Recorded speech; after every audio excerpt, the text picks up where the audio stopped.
بسم الله الرحمن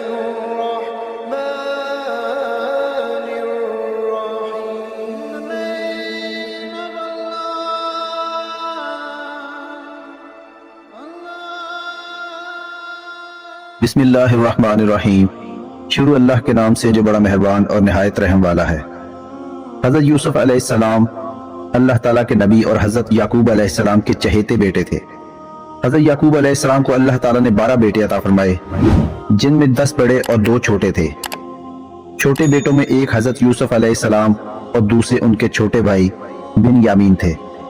اللہ تعالیٰ نے قرآن حکیم میں حضرت یوسف علیہ السلام کے نام پر پوری سورت یعنی سورہ یوسف نازل فرمائی اور اس کو بہترین قصہ قرار دیا. حضرت یوسف علیہ السلام خوب سیرت بھی تھے اور خوبصورت بھی. ان کے والد حضرت یعقوب علیہ السلام ان سے بہت محبت کرتے تھے. ایک دن حضرت یوسف علیہ السلام نے اپنے والد سے کہا کہ ابا جان، میں خواب میں دیکھتا ہوں ایک سورج، چاند اور 11 ستارے میرے لیے سجدہ کر رہے ہیں. حضرت یعقوب علیہ السلام نے حضرت یوسف علیہ السلام سے فرمایا، اللہ تعالیٰ تم پر اپنا فضل فرمانے والا ہے. اللہ تعالیٰ تمہیں خوابوں کی تعبیر بتانے اور باتوں کی تہ تک پہنچنے کی صلاحیت دینے والا ہے. ساتھ ہی حضرت یعقوب علیہ السلام نے حضرت یوسف علیہ السلام کو تلقین فرمائی کہ اپنا یہ خواب اپنے بھائیوں کو نہ سنانا. شیطان انسان کا کھلا دشمن ہے اور وہ تمہارے بھائیوں کے دل میں تمہارے خلاف حسد پیدا نہ کر دے. حضرت یوسف علیہ السلام کے 10 بڑے بھائیوں کا خیال تھا کہ ہم جوان ہیں اور اپنے والد کے کاموں میں ان کا ہاتھ بٹانے والے ہیں، لیکن ہمارے والد کو ہم سے زیادہ یوسف علیہ السلام سے محبت ہے. بھائیوں نے مشورہ کیا کہ ہمیں یوسف علیہ السلام کو قتل کر دینا چاہیے یا کہیں اور دور پھینک دینا چاہیے تاکہ ہمارے والد کی توجہ یوسف علیہ السلام سے ہٹ کر ہماری طرف ہو جائے.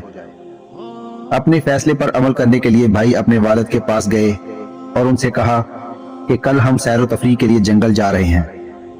آپ یوسف علیہ السلام کو ہمارے ساتھ بھیج دیں تاکہ وہ بھی کھیلے کودے اور ہمارے ساتھ کھائے پیے.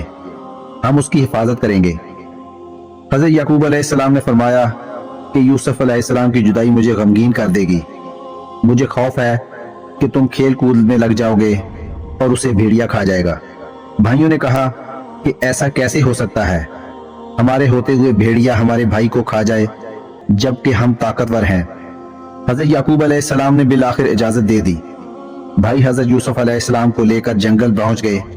بڑے بھائی یہودا نے سب کو مشورہ دیا کہ یوسف علیہ السلام کو قتل نہ کرو بلکہ انہیں ایک گہرے کنویں میں ڈال دو.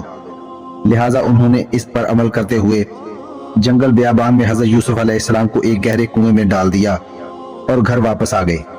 اسی وقت اللہ تعالیٰ نے حضرت یوسف علیہ السلام کے دل میں یہ بات ڈال دی کہ ایک وقت آئے گا کہ آپ ان کے اس سلوک سے انہیں آگاہ کریں گے. حضرت یوسف علیہ السلام کے بھائی رات کے وقت حضرت یعقوب علیہ السلام کے پاس روتے ہوئے پہنچے. بھائیوں نے کہا ہم آپس میں کھیل رہے تھے اور یوسف علیہ السلام کو اپنے سامان کے پاس بٹھا دیا. اسے ایک بھیڑیے نے کھا لیا. بھائی حضرت یوسف علیہ السلام کی قمیض پر جھوٹا خون لگا لائے. انہوں نے حضرت یوسف علیہ السلام کی قمیض کو ثبوت کے طور پر حضرت یعقوب علیہ السلام کے سامنے پیش کر دیا.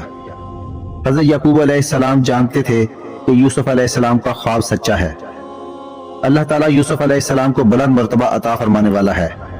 وہ سمجھ گئے کہ یوسف علیہ السلام ابھی زندہ ہیں اور یوسف علیہ السلام کے بھائی جھوٹ بول رہے ہیں.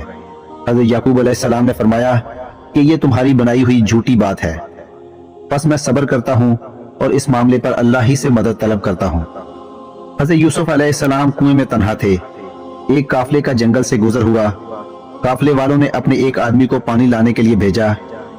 اس شخص نے پانی بھرنے کے لیے کنویں میں ڈول ڈال دیا. حضرت یوسف علیہ السلام ڈول میں بیٹھ گئے. اس شخص نے جب ڈول اوپر کھینچا تو ایک خوبصورت لڑکے کو دیکھ کر حیران رہ گیا. وہ خوشی سے پکارنے لگا کہ یہ تو نہایت خوبصورت لڑکا ہے. قافلے والوں نے حضرت یوسف علیہ السلام کو فروخت کرنے کے لیے چھپا لیا. بھائیوں کو پتہ چلا تو انہوں نے تھوڑی سی قیمت لے کر یوسف علیہ السلام کو قافلے والوں کو بیچ دیا. قافلے والے حضرت یوسف علیہ السلام کو مصر لے گئے. عزیز مصر نے حضرت یوسف علیہ السلام کو مہنگی قیمت میں خریدا. عزیز مصر نے اپنی بیوی زلیخا سے کہا کہ یوسف علیہ السلام کو عزت و اکرام سے رکھو، شاید کہ یہ ہمیں فائدہ پہنچائے یا ہم اسے اپنا بیٹا بنا لیں. اس طرح اللہ تعالیٰ کی تدبیر پوری ہوئی اور حضرت یوسف علیہ السلام کنعان کے ایک گاؤں سے نکل کر مصر میں عزیز مصر کے گھر پہنچ گئے، جو اس وقت نہایت ترقی یافتہ ملک تھا.